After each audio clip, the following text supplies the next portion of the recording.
Thank you very much, Luke, and a very warm welcome indeed to Feike, who is the CEO and Chairman of the Managing Board at Royal DSM, and who is going to be talking to us today about Royal DSM's circular economy journey. I'm very proud to call Feike a friend. I think if we look at the people over the last 5 to 10 years who have really made a difference in showing that we can transition to a sustainable circular set of business models and still be successful companies in a traditional sense. I think if you look at those leaders around the world, Feike sits at the very top of that tree. So it's a pleasure to have him with us. It was also, I think, a richly deserved and very well supported win that he had in last year's 2016 Circulars Leadership Awards. A couple of other things for you to know about Feike. He became CEO in 2007. And he's also responsible for innovation within DSM via the Innovation Centre and its emerging business area. He is a supervisory board member of the Dutch Central Bank. He's a board member at Unilever. As well as the Circulars, he was named the United Nations Humanitarian of the Year and the Leaders of Change Award he also received from the same body, the Carver Award from George Washington University, and an honorary doctorate from Maastricht University. I guess where Feike has had a huge impact is not only in his own business that we're going to hear about, but also in his pioneering worldwide efforts, pushing the agenda forward through bodies like the World Economic Forum, where he's chaired and spoken multiple times at Davos and various different events around the world.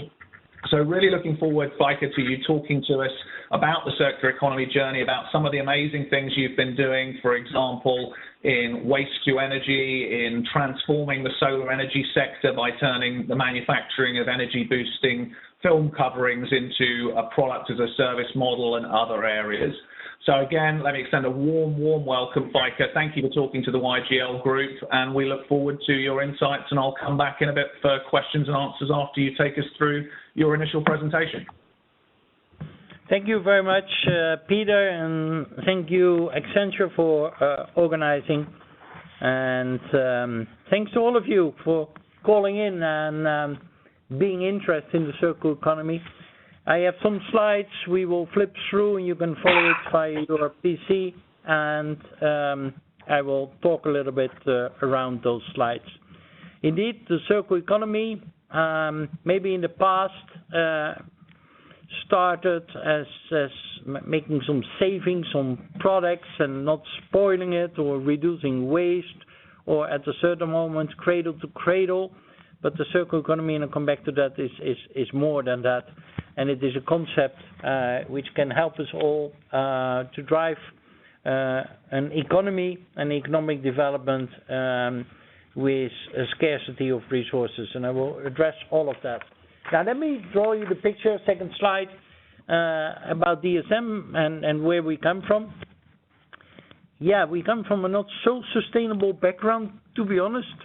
We were a coal mining company in 1902 in the Netherlands, only Dutch business at that moment. 40% of the Netherlands was dependent on DSM in its heating, etc., via our coal.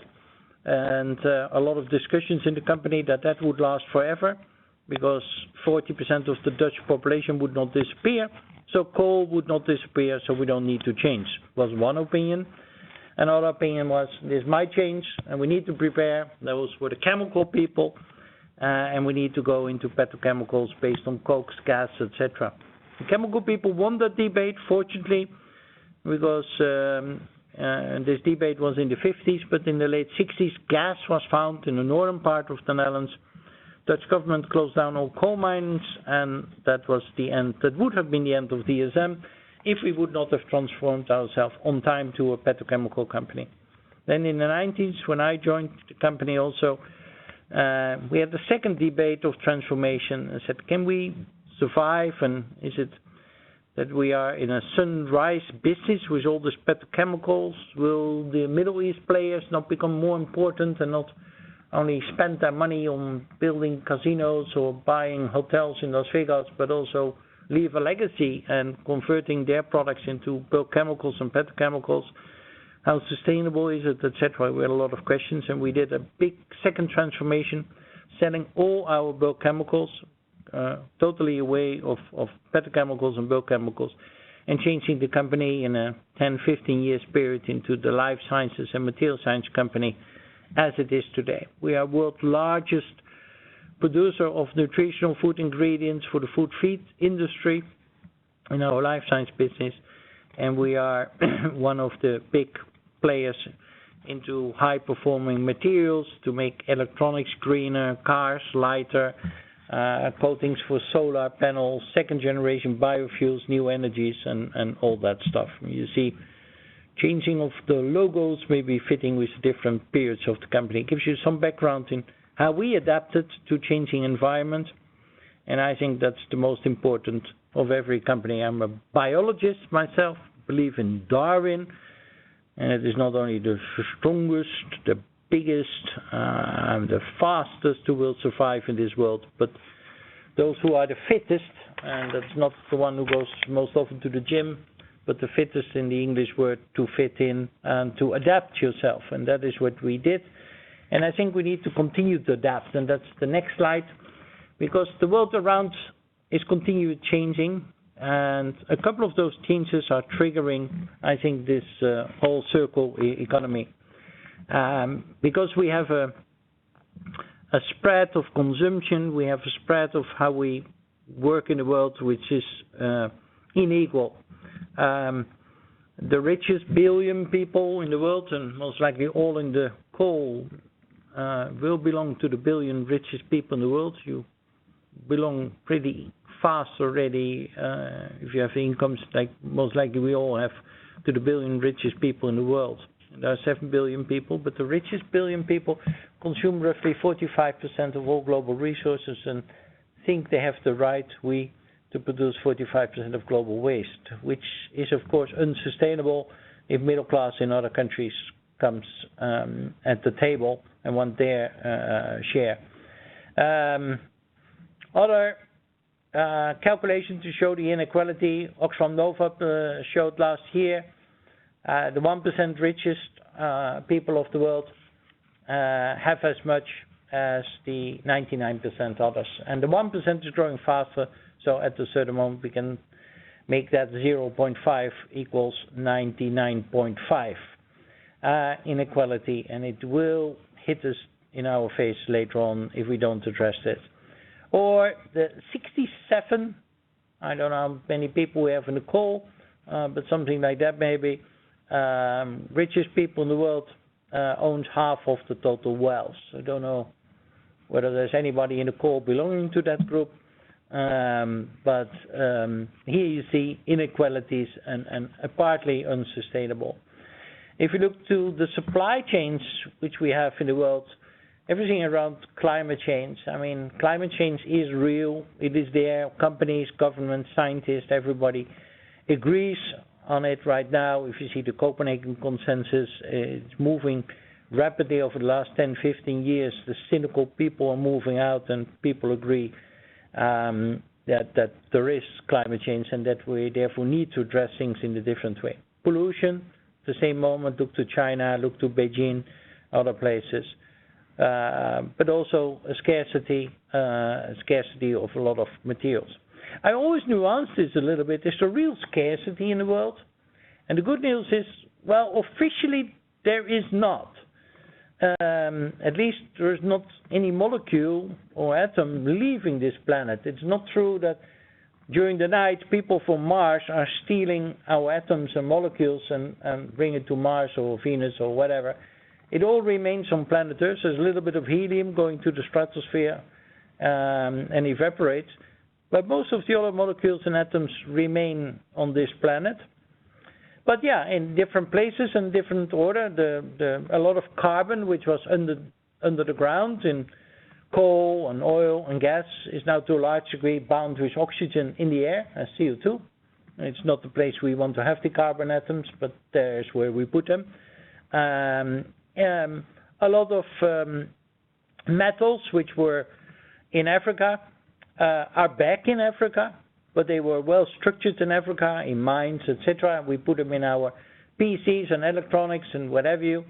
When those turn into waste, we mix it with other waste and other stuff, and we create one big garbage pile, and we ship it back to Africa. It's a little bit cynical, but that's partly how the world works, and in such a way that we cannot easily take the same metals out of that waste, or making it very costly, and therefore the molecules or atoms remain here, but they are mixed with other things, they are in the wrong place, etc. So if you redesign, and that is all about the sustainability, about the circular economy, if we redesign our supply chains, that we think up front what we want to do with those molecules and atoms later on, that is the way to deal with it, because at the end, to take it out of the waste is not easy. And the good news is also on the what we call the fourth industrial revolution, very well known in the web of Klaus Schwab. A lot of technology becomes available to address all those things. New concepts are developing there. We need to become users and not only consumers of stuff, and there's an essential difference between the two. The innovations are there, solar, wind, bio, etc. Now let's look in the next slide to the overview of the circular economy, a very complicated slide and used by the Ellen MacArthur, great friend, Ellen MacArthur Foundation, who pushes a lot on this whole circular economy. It goes a little bit further than the cradle to cradle, not putting everything back in the original form, but you see here also all kinds of intermediate loops. We don't need to put everything back in its original form, but we need to put everything back in a form that it can again enter the supply chain and be used. And it can be different than the original form. But if we can put everything back into the supply chain, then we really have a circular economy which is different than dig things out of the ground, produce, then consume and throw away, the linear economy, but something circular, where you dig something out, you produce, you use instead of consume, and put it back into the beginning of the process and produce again something else or the same out of it, and again use it, etc. And that concept, I think, is important. It's helping, of course, to address the global challenges. It's helping to address climate change. It's helping to address so-called resource scarcity. It's addressing, of course, the increasing number of people who all want to live well on the world, etc. But also creating, and McKinsey did a lot of work on this, an economy of a couple of trillions in the coming decades, which can represent this circular economy. So it is also something which business-wise makes very much sense. Even stronger, if you don't prepare on those kind of things, you might miss the boat, because things will change over time. And also for companies, let me add to that what I call sometimes making your business future-proof, or preventing your own Kodak moment, if you understand what I mean. I think for companies it's important to see what they can do with this, and how can they redesign their own supply chains, how they can redesign their own business, how they can develop new products, new services, and not being taken by surprise with their own Kodak moment, and not being taken by surprise having not made their business future-proof. And it cannot be different that you run your business in a societal, acceptable and beneficial way, because at the end we cannot be successful, I mentioned that many times, in a world that fails. So we all need to address that, and that concerns about our products, our energy, our waste, our diets, and our food, and all of that stuff. So let me move to the next slide and mention indeed, we move from 7 to 9 billion people. If we think about the inequality of the beginning of the discussion we had another 2 billion people who also want to have their share. 50% of the food at this moment we throw away, 50%. Most likely 20-25% at the beginning of pipeline, because we cannot use all the agricultural stuff. For example, where we make now our second generation biofuels from the waste of the agricultural production, the corn production, the stems, the leaves, the roots, etc. We throw it away or we burn it, creating CO2. We cannot use it for our food consumption, but it is useful products. And for example, we are converting that now into energy. But also at the end of pipe, just at home, what we throw in the garbage can. I mean, and if we think that we want to feed 9 billion people in a healthy way, of course, we need to redesign those supply chains better. But also in all kinds of products. Next slide on material security. Developing different products and coming with new examples. And let me mention a few. We are making a coating for solar panels, and those coatings take care that all the light is captured and goes through to the panel and therefore increase the yield. Discussing with how the coating works and whether we really increase the yield or not, etc., and how can you test that, etc. A lot of discussions. What do we do at the end of the life cycle with those coatings? Do you, DSM, take it back or not? Can you rework it or not, etc.? And at the end we said, you know what, forget it all. We don't sell the coating even to you. We keep it ourselves. You don't pay anything. We coat of every 20 panels, we coat 19 of those, number 20 not. We measure the energy difference, the electricity difference. Half is for free for you. You don't have to do anything. Half is for us. And we keep the coating in our possession, and we rework it at the end, and via this one we share the profit. But you see here also that due to thinking about circular economy, you come also sometimes to different business models, and think totally different on your own business. I know that Philips Electronics, or Philips Lighting, I need to say nowadays, has developed the concept of selling light and not selling lamp bulbs anymore, because why to sell lamps if basically the consumers want to buy lights in the streets of Buenos Aires, for example.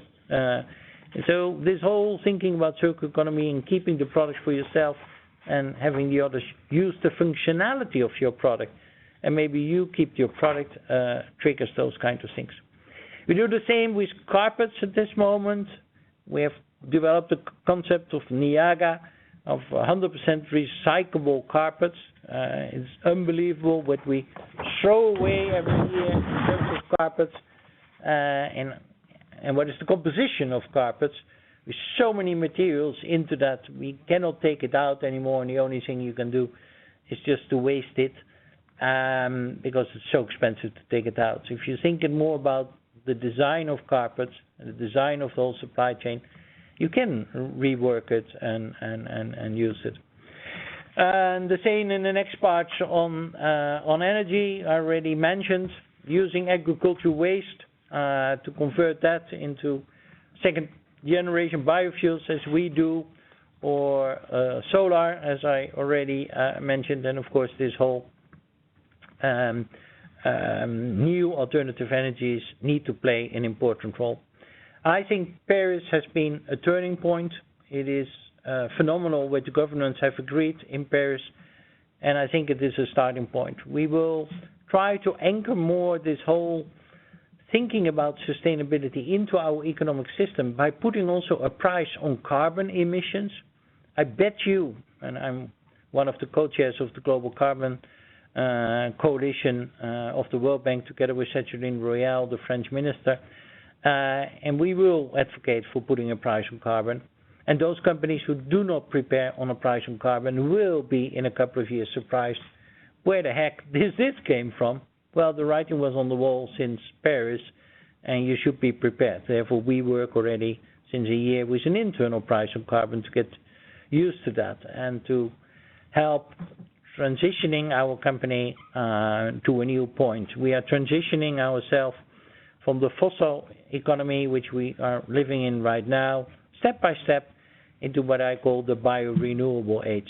Let's realize that it's only since 150 years that we made the world totally dependent on coal, oil, and gas, in that order. And 150 years ago, we were not using those three raw materials. Not for our heating, not for our transportation, not for our materials, not for our clothes, not for our housings, not for our coolings, for nothing. We just did not have it. Did we have a world before 150 years from now? Yes. What we were using? Water, wind, solar, bio. And I think we will use those same resources again, but in a much more innovative, in a totally different way in the future. Because at the end, the whole fossil age will only be a blip in society. On page 7, the next page, I see how we, as DSM, approach it. We said, well, we need to do three things: reduce, enable, and advocate ourselves. Reduce, that is reducing our own footprint. And we set all kinds of targets on that in our reduction of our own emissions in the coming years, with more than 25%, in making use of more than 50% of renewable energy sources and all that stuff. So there's reduce. Enable, to enable our own customers to be more sustainable via providing products which makes cars lighter, so less fuel, so less CO2, which makes electronics greener by taking out hazardous chemicals, by the second generation biofuels, etc. All the solar, enabling our customers to work with sustainability, and advocate that we need to change the world. And well, basically what I'm doing now is part of the advocate. What we do is also to raise our voice and to share with others what we do. In the circular economy, a lot of congratulations and a lot of thanks to many other companies who are active in this, like Philips, like Michelin, like Suez, IKEA, Tetra Pak, Umicore, Unilever, a lot of companies, but also to Accenture, to the Ellen MacArthur Foundation, to the World Economic Forum, and all trying to address several of the Sustainable Development Goals of the UN, and especially number 12, sustainable production and consumptions. Can we move away from this fossil age and linear age to a new one? Yeah. And why? Because we run out of all kinds of materials, partly, but partly because we have better alternatives. And I've mentioned that also many times. The Stone Age did not end it because we were totally short of stones, but we had simply better alternatives which suits us better. On page 8, you see again certain examples of what we do, extending the lifetime of materials by Dyneema. That's our super strong fiber. We prevent, for example, jeans from being wearing out and extending the lifetime. That is things which you can do. Or indeed, retrieval of materials and making things totally recyclable, like the carpets I was talking about with Niaga.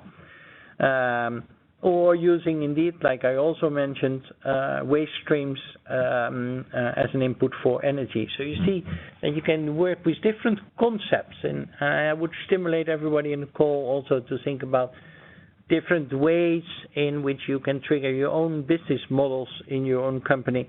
And of course, there are many other groups, as mentioned here, who can help you with that. Reduce. With all kinds of products, we reduce in the operations on beer brewing by using different enzymes, or we make the digestion of feed easier and therefore reduce.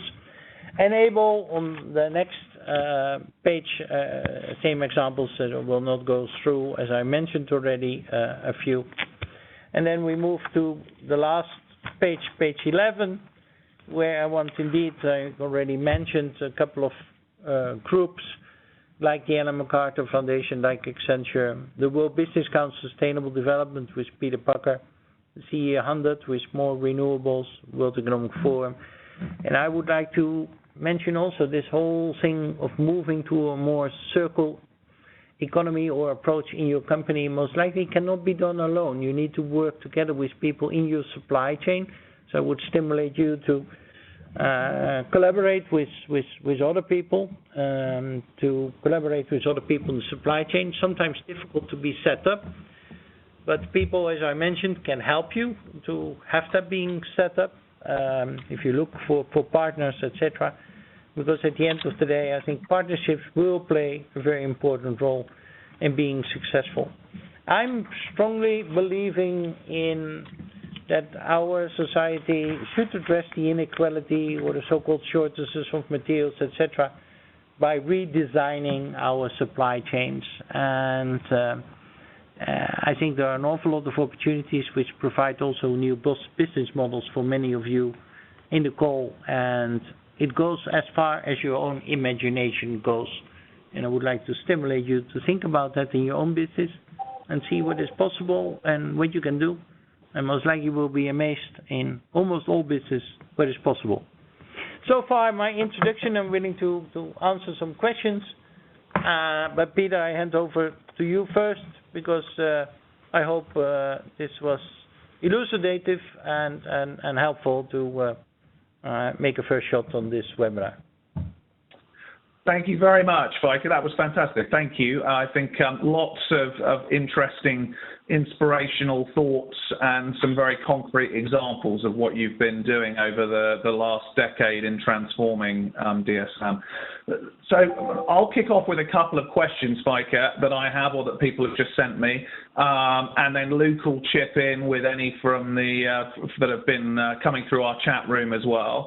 Let me ask you, I mean, a lot of the young global leaders, a lot of the World Economic Forum's young leaders, are in charge of organizations, or are maybe the next generation of those that will be in charge of organizations.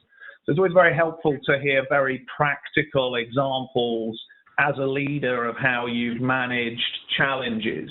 So could you give us an example of where you have faced a real challenge in driving circular? Maybe you've had to make a trade-off between what was economically viable with kind of traditional lenses to take a longer-term perspective, or maybe it was a challenge with a partner. But can you think of a really challenging part of the journey and tell us how you've managed that challenge on circular economy? Yeah, funny enough, thanks for the question. Funny enough, I don't have so many examples where it is totally not economically enough and we need to put a really longer term of horizon, otherwise we cannot justify it for ourselves, etc. Funny enough, that is not so much the case. What is the case, that especially in the beginning of the journey, there was a resistance in the company, like, of course, maybe it's needed, but we need to run our business also. We need to make some profit. So all of this and cradle to cradle, etc., this will not be profitable. Consumers will not pay for this. And our experience is that consumers are not willing to pay for sustainability. So there was a resistance in working on this, because most likely it will not bring us benefit. Now, everybody agrees we need to do it, but most likely will not bring us benefit. Now, by thinking more about all the different business cases, if I think what we do on the solar, on the second generation biofuels, on the renewable carpets, on all the examples I gave, those are clear business cases for us. We will make money at the end of the day with this, and we're happy to do that.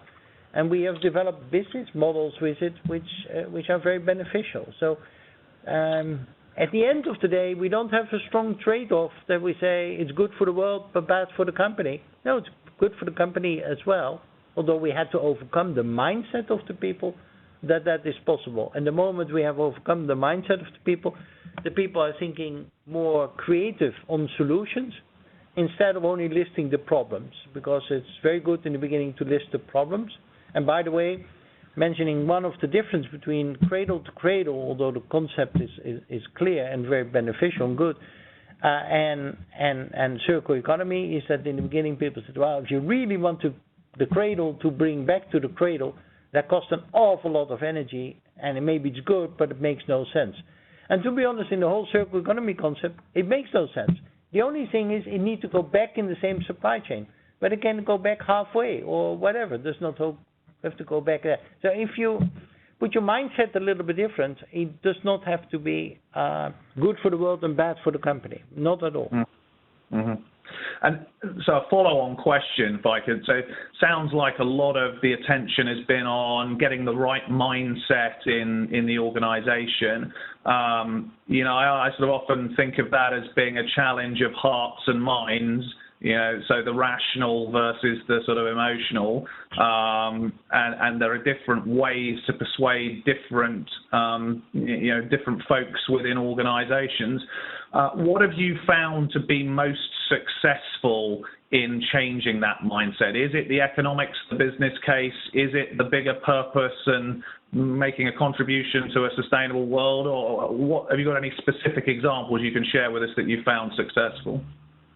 Yeah, people find it the purpose very intriguing. That's also partly a reason people work with DSM. So the purpose is important. But at the end of the day, you really trigger the mindset if you have some examples, and we share that broadly in the company, which really turned out to be good for business as well. Then people can connect the purpose with doing well in our business as well. And the examples, as I gave, showed that. But it triggered us also, for example, the slogan we often use is, can you not, instead of selling your product, selling the functionality of your product? Yeah, we have developed coatings with capture light. Yeah, and we sell the coatings, Feike. That's always what we do. We are a materials provider, so we make coatings and we sell the coating. Can you not keep the coatings and sell the functionality? Because the coatings are mentioned to get more energy. Feike, we are not an energy company, so we cannot sell energy, please. No, can you not keep the coating and sell the effect of the coating? Jesus, that is a complicated concept. Well, why not? And then we started working on that, and people, okay. So we sell the effect of a product and not the product itself. Exactly. Right. That's interesting. By the way, that's new for the company. That's a new invoicing model, a new measuring model, a new model how to deal with our customers. So I cannot say we did do that overnight. That goes with back and forth because it creates changes.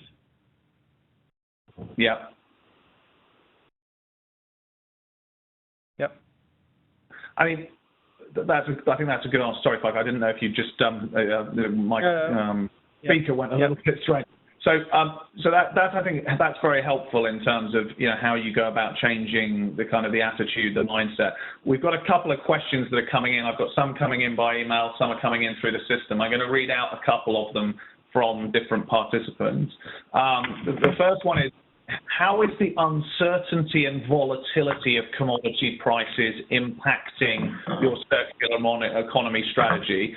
So he or she goes on to say, compared with the situation a few years back when everything was just going up and up and maybe it made more economic sense. So how do the commodity cycles impact you? Where are we in that? And what do you see in the future? And you mean the volatility of the prices of commodities? Yes, exactly. The low price for now and the volatility that we've had, how does that impact you in terms of thinking about circular economy at DSM? Yeah, of course, that has an impact, and you could argue that if raw materials are very cheap and commodities are very cheap, that there is less economic reason to make your savings and to push that circular economy, and when commodities and input materials are very highly priced, that there is more economic reason. Now, the societal reason remains, so that purpose remains. And let's not forget, the world is changing, and I mentioned one important thing, a price on carbon. I think soon, certain currently maybe cheaply priced commodities will be more expensive because there will be a price on carbon. And if you don't prepare yourself for that, then you might say, well, I thought commodities are priced cheaply, and still now we are still priced cheaply, but it costs more, indeed. So I would not use the current low pricing of commodities, although I understand the rationale, but I think it's wrong to use that as an argument not to address these things. Yeah, and I think that's a good point about the kind of carbon regime that's emerging and how that will change the economics. I mean, how you mentioned in your presentation, Feike, you've mentioned that you're already using an internal price of carbon in order to prepare the business for that kind of shift. What have been some of the learnings so far from that for the business? Yeah, huge. We use an internal price of carbon of 50 euros per ton. At this moment, there is an ETS trading system in Europe which is more 5 euros per ton. So we anticipate here is on a much higher price of carbon than it is today.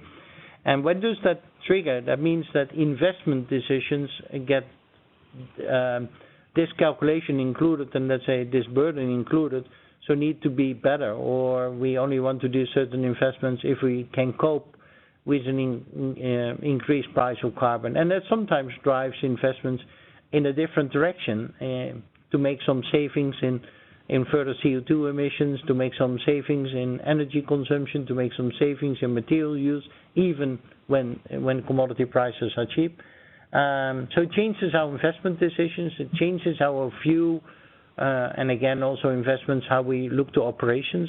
The biggest influence it has to investments, the biggest influence it has to mindset of people to prepare for that new situation. Of course, we don't pay those amounts today because the regime is not like that, but internally it looks like we need to pay for that, and that changes the mindset of people in the business and prepares them already for such a future.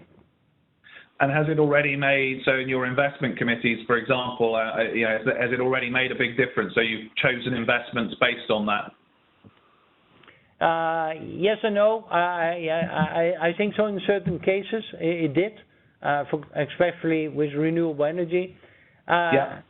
In some cases I don't know, because I don't know the investments which were already changed now since we have this pricing, or don't they even made it to the investment committee. So you're never sure how that works. It might be that some people said, well, this is the new rule of the game, certain things make no sense, or they have already made some changes in their proposal. And that's exactly what we want to do. And we feel with those kind of things, we make the company future-proof. Now, if you are, let's say, resistant on paying 50 euros per ton, then and you don't pay at the end of the time, but you calculate like you have to pay. Now, the moment you don't pay, the investment turns out to be more beneficial than the way you calculated or approved it, because you don't pay. And the moment the price on carbon will be there, we are fully prepared for that because we justified our investment on that case. Yeah, very clear. That's an interesting sort of way to prepare the organisation for the future, as you say. I've got another question here, which I think as a chemist and an engineer you'll appreciate, but it's quite technical, so I don't know if you can answer it or not, but from Michael Leffenfeld, who's the president of Signa Chemistry, who's one of the YGLs. He has two elements to the question. One, he says, with biorenewable pathways, are they accounting for water loss in fermentation processes? As often water can't be recycled, and in petro, although CO2 generating in recovery, almost 100% of fossil fuels gets consumed, and fermentation can generate CO2. Is that being utilised? Is that 100% utilised? I don't know if you know the answers to those straight off, but that was from Michael. Yeah, we take all the externalities into our consideration, so also the water use. And let's say, as he described it, the loss of water, we call it water use, the net water use. So we take that into consideration. The second thing I didn't fully understood, you say in fermentation processes? Yeah, so the fossil fuel gets consumed and then fermentation generates CO2. Is that CO2 being utilized? I guess he's asking, is it being captured? Is it being reused? You know, I think that's where the question's headed. Yeah. In most cases, we have a recycling of that. We have also a biogas installation connected to that. So as much as possible, putting that in the closed reuse circle. That's amongst others what we have done in the second generation biofuel factory with a biogas installation at the back end of the factory in Iowa. Very good. Thank you. And there's a question here from one of our colleagues in the Western Cape in South Africa. How do you see 3D printing changing the way we do things? Is it something that impacts your business and the circular economy? Yeah, it's a funny question. 3D printing is high on our radar. We have already a 3D printing business ourselves in the US, and we are expanding there. Of course, maybe the most important thing what you could do with 3D is to make it really tailor-made and to make it completely fit for the application. But also in terms of indeed how you look to waste abilities. It fits in the concept, although I'm going to say it provides more functionalities to your customers than only that you save materials into a circular economy philosophy. You also provide the specific uniqueness, of course, of products to your consumers. What they want. You can call that kind of indirect saving, but that's partly also what you do with 3D. But we see it as a very important technology, and we have embraced it very much ourselves. And another question that's coming in on, there's a couple of questions here on similar things, Feike, which is your point about the shift from products to services and modular-based design, for example. So one here from Andrew Russell. He says, Feike, you mentioned the need to make products easier to disassemble back into their component parts so that they are easier to reintroduce back into the supply chain. In your experience, how do we roll this concept out at scale to companies worldwide? And how do we change the thinking of product designers to make this part of their mandate? Yeah, extremely relevant question. I think the core of everything what we do here, because I think the main issue in this whole circular economy is indeed design. Design of the supply chains, design of your manufacturing process, design of what you make and what you do at the end of the day with the waste. Look to how normally carpets are constructed. It is very funny in a very cynical way how carpets are composed, what kind of products you stick together, you let reacting together, and then you really stick it together with glue together, and then you make a carpet. It is a combination of a couple of materials which the way normally carpets are made all over the world, it's almost impossible to get that out of it anymore. It could cost so much labor, so much energy to do that. Now, the new carpets that we have designed are very easily recyclable to recycle, but the composition of materials and the whole supply chain is totally different. And I think what we need to do is advocate, that's what I'm doing right now, looking to the question, to advocate this and to bring this indeed on schools, design schools, on manufacturing communities where people share all over the world in their manufacturing or supply chains experience, in the World Business Council, Sustainable Development, and all those things in the World Economic Forum.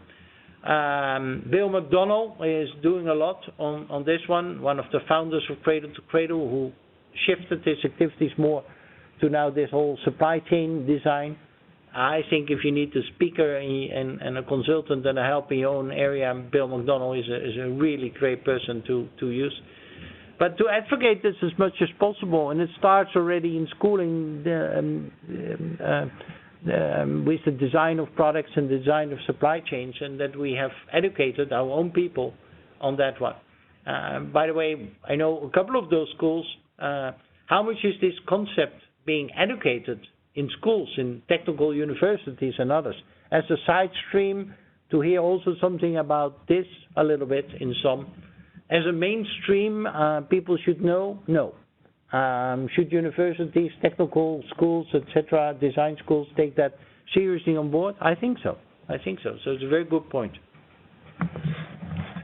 Thank you, Feike. Very clear. I mean, another question, actually going back to your original point around changing mindsets.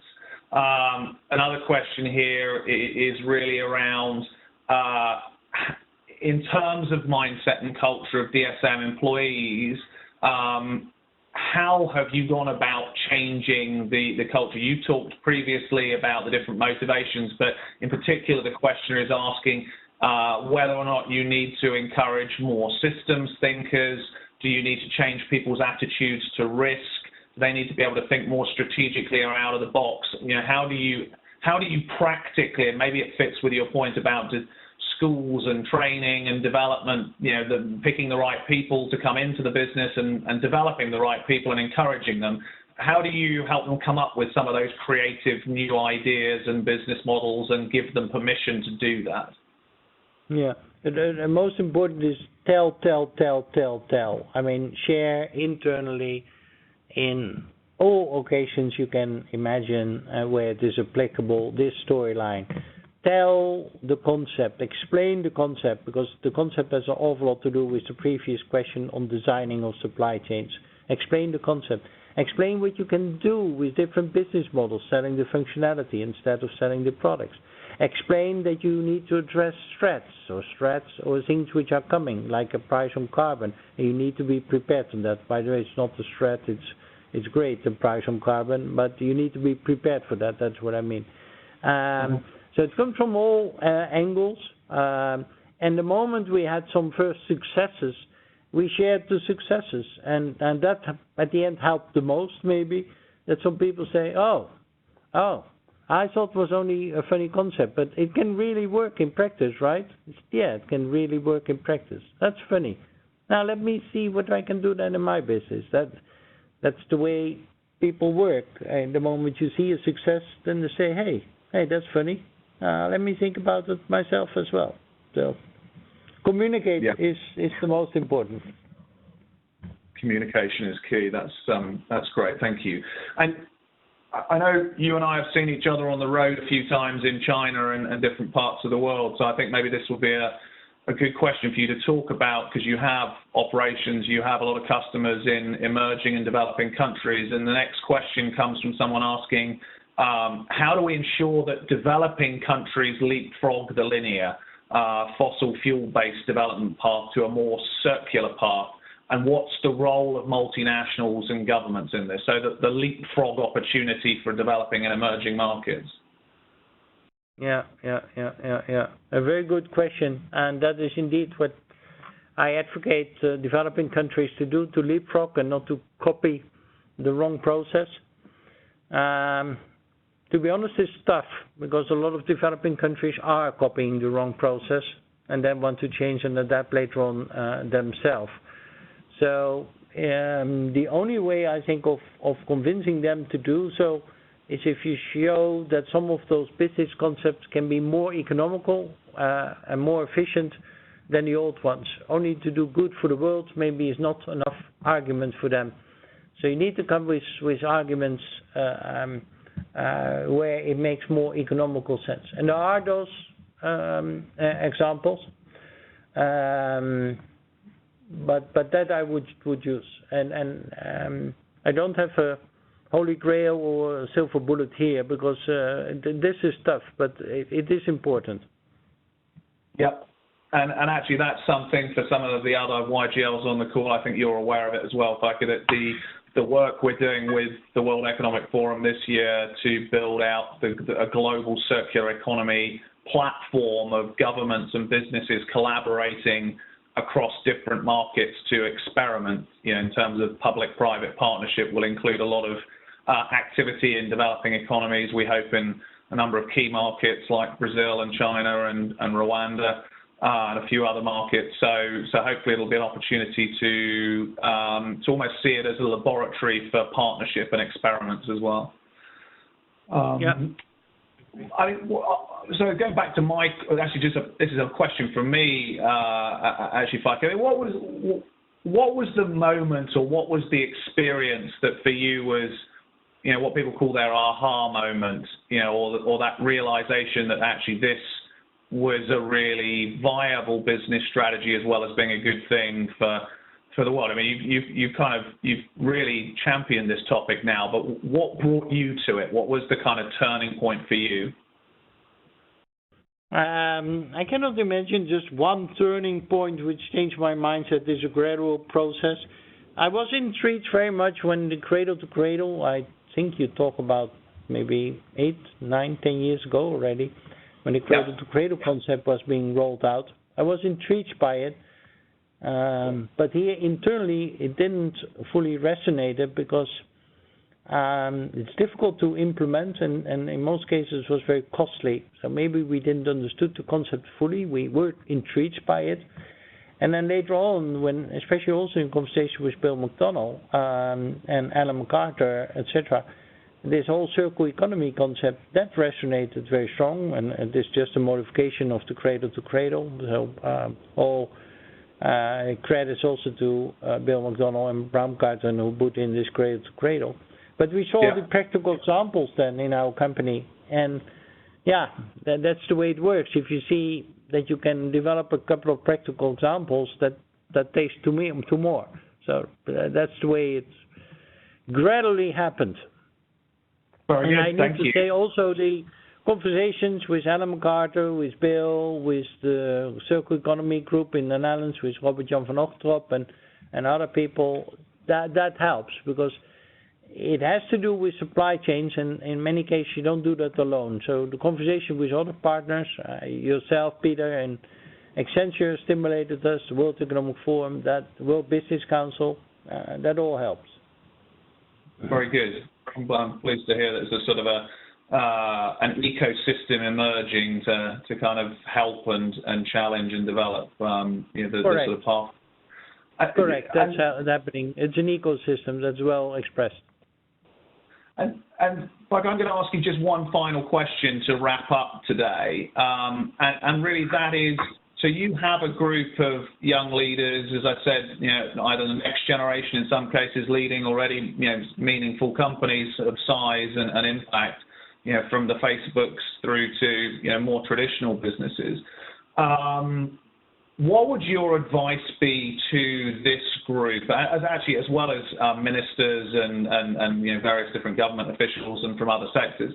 What would your call to action or advice be on the circular economy, or what would you like to leave as a message to this group?